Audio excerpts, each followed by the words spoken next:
Hello student, welcome to our YouTube channel commerce proficiency. आज की class में हम कवर करेंगे सोल प्रोप्राइटरशिप वाला टॉपिक विद एग्जांपल कवर करेंगे। इससे पहले वाली क्लासेस में हमने कवर किया था इन टर्म डिविडेंड वाला टॉपिक। हर एक टॉपिक बिल्कुल कंसिस्टेंसी से कवर हो चुका है कैश फ्लो स्टेटमेंट का। ये लास्ट टॉपिक बनता है हमारा सोल प्रोप्राइटरशिप का, जहाँ पे हम एक सोल यानी कि सिंगल पर्सन के बारे में पढ़ेंगे। उसकी बैलेंस शीट का डाटा गिवन होगा जिसमें हम उसे कैश फ्लो स्टेटमेंट जो उस बेस पे बनाएंगे। अगर अभी तक लास्ट वीडियोस आपने नहीं देखी हैं, देखिए ताकि आपकी स्टडी में कंसिस्टेंसी बनी रहे। अगर अभी तक आपने मेरे चैनल कॉमर्स प्रोफिशिएंसी को सब्सक्राइब नहीं किया, सब्सक्राइब कीजिए ताकि जब भी मैं न्यू वीडियोस अपलोड करूं सबसे पहले नोटिफिकेशन आपके पास जाए, आप वीडियोस को सबसे पहले देखो और आपकी स्टडी बूस्टअप हो। सोल प्रोप्राइटरशिप में क्या होता है? सोल प्रोप्राइटरशिप में यहाँ पे सिर्फ एक ही पर्सन होता है जो बिजनेस को चला रहा होता है। तो यहाँ पे जो सारा हिसाब किताब होता है वो सोल प्रोप्राइटर के हाथ में होता है। तो यहाँ पे सिंगल पर्सन है जो जब ऑपरेट करता है बिजनेस को तो उसको बोलते हैं सोल प्रोप्राइटरशिप। तो कहते हैं कि यहाँ पे तो जो शेड्यूल 3 है वो सोल प्रोप्राइटरशिप या पार्टनरशिप के केस में लागू नहीं होता, क्योंकि ये कंपनी के केस में जो लागू होता है। सोल प्रोप्राइटरशिप की जैसे हम एग्जांपल के लिए स्टेटमेंट गिवन है, मिस्टर अनिल, यहाँ पे एक अकेला पर्सन है, यहाँ पे कंपनी नहीं है, मिस्टर अनिल लिमिटेड वगैरह नहीं लगाया हुआ है यहाँ पे। तो ये क्या है, सिर्फ एक सिंगल पर्सन है जिसने अपनी ऑर्गेनाइजेशन को ऑपरेट किया हुआ है। तो यहाँ पे उसकी बैलेंस शीट गिवन है, 2022 से 23 का डाटा है, कैपिटल है, ट्रेड पेबल्स है 1/10 से 1/31 हो चुकी हैं, आउटस्टैंडिंग एक्सपेंसेस है जो 0 से 16,000 हो चुके हैं, बैंक ओवरड्राफ्ट 10,000 से 0 हो चुका है, असेट साइड पे फिक्स्ड असेट्स है जो 3 लाख से 2.5 लाख हो चुकी हैं, इन्वेंट्री है जो 80,000 से 60,000 हो चुके हैं, ट्रेड रिसीवेबल्स है जो 40,000 से 42,000 हो चुके हैं, बैंक बैलेंस 0 से 15,000 हो चुके हैं। अदर इंफॉर्मेशन में कहते हैं there was neither any drawing nor any capital addition during the year, यानी कहते हैं कि जो ये हमारे पास कैपिटल है, इस कैपिटल के अंदर ना ही तो कोई कुछ ड्रॉ किया गया, पैसा निकाला गया है, और ना ही एडिशन कैपिटल को ऐड किया गया है। तो यहाँ पे हमने नेट प्रॉफिट कैसे कैलकुलेट करेंगे? इस कैपिटल के बेस पे कैलकुलेट करेंगे, क्योंकि इस कैपिटल के अलावा हमारे पास कोई फर्दर इंफॉर्मेशन है नहीं है। नेक्स्ट इंफॉर्मेशन कहती है there was neither any purchase nor sale of fixed asset during the year, कहता है साल के दौरान ना ही तो कोई असेट्स को परचेज किया गया, ना ही किसी असेट्स को सेल किया गया। जब यहाँ पे परचेज या सेल नहीं किया गया बच्चों, तो यहाँ से क्लियर हो जाता है कि इन्वेस्टिंग एक्टिविटी के रिगार्डिंग तो कोई डाटा है ही नहीं है फिर इसमें।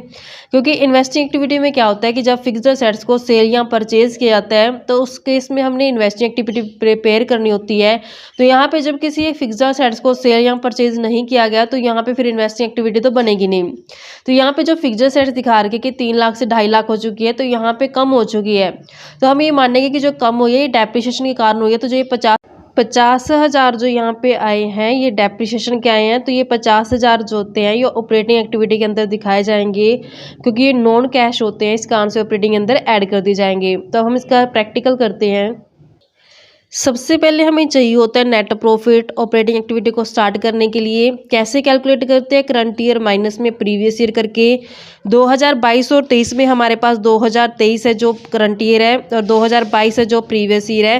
तो यहाँ पे हमारे पास 2023 का जो डाटा है वो 2,20,000 है, माइनस करते हैं उसमें से 3 लाख, तो हमारे पास जो नेगेटिव बैलेंस आता है 80,000, यानी कि 80,000 क्या आ चुका है? लॉस आ चुके हैं। यहाँ पे हमें नेट प्रॉफिट के रिगार्डिंग कोई फर्दर इन्फॉर्मेशन थी नहीं, इस कारण से कैपिटल की हेल्प से हमने क्या निकालना है? यहाँ पे नेट प्रॉफिट कैलकुलेट करना है। तो अब यहाँ पे फर्स्ट एक्टिविटी स्टार्ट करते हैं cash flow from operating activity के नाम से। तो ऑपरेटिंग एक्टिविटी की जो शुरुआत की जाती है वो नेट प्रॉफिट से की जाती है, लेकिन यहाँ पे हमारे पास नेट लॉस आया तो नेट प्रॉफिट की जगह यहाँ पे नेट लॉस है जो लिख दिया जाएगा।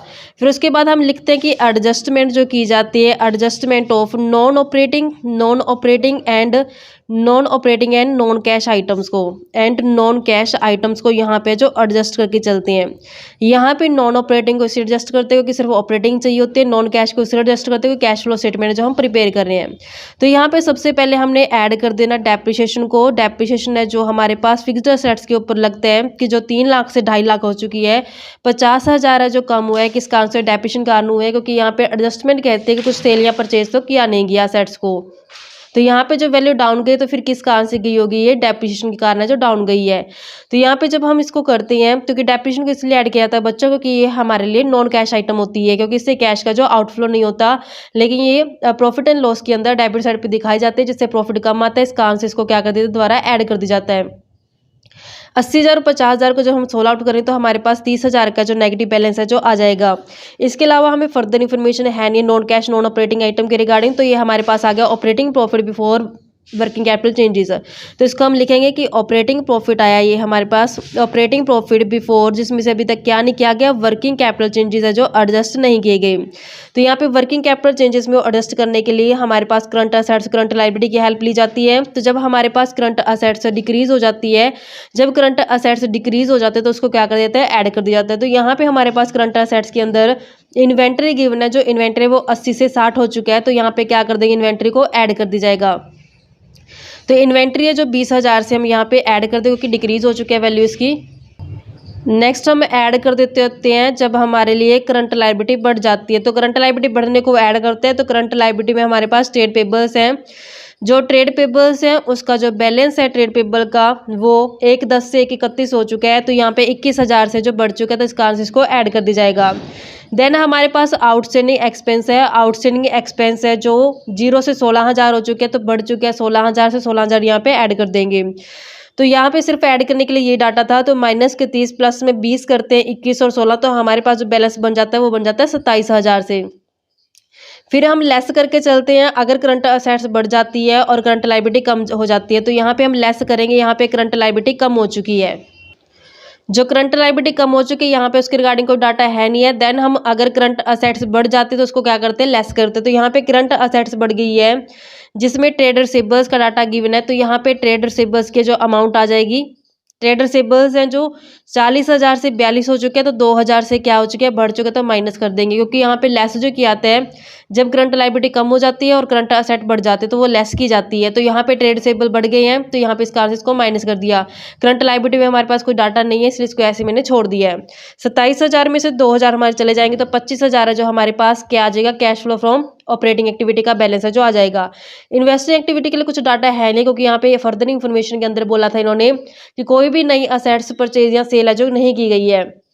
अब लास्ट में हमारे पास आती है फाइनेंसिंग एक्टिविटी। तो यहाँ पे हम प्रिपेयर करके चलते हैं cash flow from financing activity. Financing activity का हिसाब करते हैं जहाँ पे उधार पे थर्ड पार्टी से पैसे का लेन देन किया जाता है। तो फाइनेंसिंग एक्टिविटी में सिर्फ बैंक ओवरड्राफ्ट पड़ा है जो 10,000 से नील हो चुका है। नील कब किया होगा, जब पेमेंट की गई होगी इसकी। तो यहाँ पे पेमेंट ऑफ बैंक ओवरड्राफ्ट के नाम से दिखाते हैं, क्योंकि बैंक ओवरड्राफ्ट है जो उसकी पेमेंट की गई है। तो बैंक ओवरड्राफ्ट है जो 10,000 से नील हो चुका है, तो मतलब 10,000 की इसकी जो पेमेंट कर दी गई है। तो यहाँ पे इसका जो बैलेंस आएगा वो नेगेटिव आएगा। तो जब हम तीनों एक्टिविटी ए प्लस में बी प्लस में सी करेंगे तो हमारे पास टोटल आ जाएगा ऑपरेटिंग का 25,000, इन्वेस्टिंग कुछ है नहीं है, 10,000 इसके माइनस कर देंगे तो हमारे पास जो 15,000 बैलेंस है जो आ जाएगा। फिर हम इसमें क्या कर देते हैं, ऐड कर देते हैं जो ओपनिंग बैलेंस होता है। ओपनिंग बैलेंस होता है जो कैश और कैश इक्विवेलेंट का, कैश एंड कैश इक्विवेलेंट का, जो कि हमारे पास नीला है, तो वो क्लोजिंग बैलेंस ही खुलाया जाता है 15,000। तो ये हमारे पास क्लोजिंग बैलेंस ही गिवन है कैश और बैंक का, जो कि हमारे पास स्टेटमेंट में गिवन है। ये जो हम देख सकते हैं यहाँ पे बैंक बैलेंस है जो 15,000 से गिवन है। तो ये हमारे पास 15,000 गिवन है, क्लोजिंग बैलेंस ही 15,000 है जो यहाँ पे आ चुका है। चेक करके हमने देखा तो इससे हमारा टैली हो जाता है कि क्वेश्चन क्या बिल्कुल ठीक है। इस तरीके से बच्चों समझा, आई होप कि आपको क्लियर हो गया होगा। इसी के साथ हमारा जो चैप्टर है कैश फ्लो स्टेटमेंट कंप्लीट होता है। तो नेक्स्ट क्लासेस जो आएगी कुछ नया लेके आएंगे, उसमें या तो हमारे जो टेस्ट पेपर स्टार्ट हो जाएंगे, सैम्पल पेपर करेंगे हम, या फिर कुछ रिवीजन के रिगार्डिंग कुछ आएगा। तो ऐसी रेगुलर वीडियो देखने के लिए आप मेरे चैनल कॉमर्स एफिशिएंसी को सब्सक्राइब, लाइक एंड शेयर करें।